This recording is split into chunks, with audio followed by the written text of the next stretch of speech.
अस्सलाम वालेकुम and welcome to my channel. आज मैं इमली की चटनी बना रही हूँ क्योंकि रमज़ान में ये वाली बहुत ज़्यादा इस्तेमाल होती है, तो इसकी रेसिपी देखते हैं।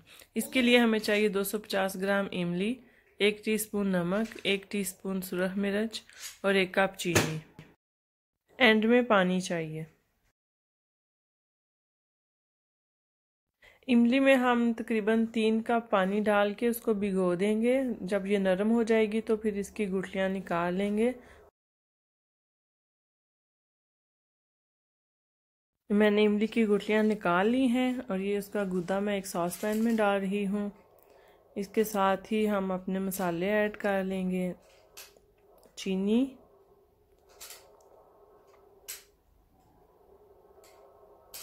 साथ ही नमक और मिर्च भी मैंने ऐड कर दी है।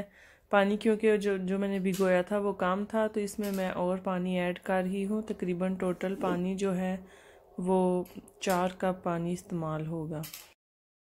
इन सब चीज़ों को अच्छी तरह मिक्स करके हम पकने के लिए चूल्हे पर रख देंगे। इसको हमने तकरीबन 10 से 15 मिनट तक पकाते रहना है और बीच बीच में चमचा हिलाते रहें।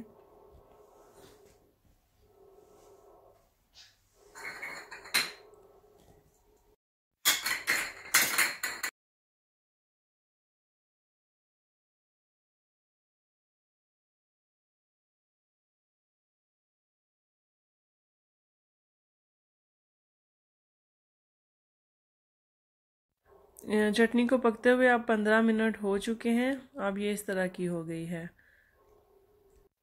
अब हम एक हैंड ब्लेंडर के साथ इसकी पेस्ट बना लेंगे और हमारी इमली की चटनी बिल्कुल रेडी हो जाएगी।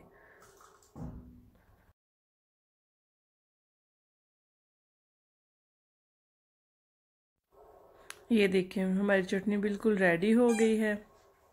इस तरह से ठीक है। जब ये ठंडी हो जाएगी तो इसको एक जार में हम डाल लेंगे और फिर इसको हम सेव कर देंगे। ये फ्रिज में 1 महीने तक बिल्कुल ठीक रहती है। उम्मीद है आपको मेरी रेसिपी अच्छी लगी होगी और आप सब भी मेरी रेसिपी से इमली की चटनी बनाएंगे और मज़े लेंगे। Thank you for watching this video. अगर आपको मेरी रेसिपी अच्छी लगी है तो प्लीज़ कमेंट बॉक्स में ज़रूर बताएं, लाइक करें, शेयर करें और मेरा चैनल ज़रूर सब्सक्राइब करें। अब मिलेंगे इंशाल्लाह नेक्स्ट वीडियो में एक नई रेसिपी के साथ। तब तक के लिए अल्लाह हाफिज़।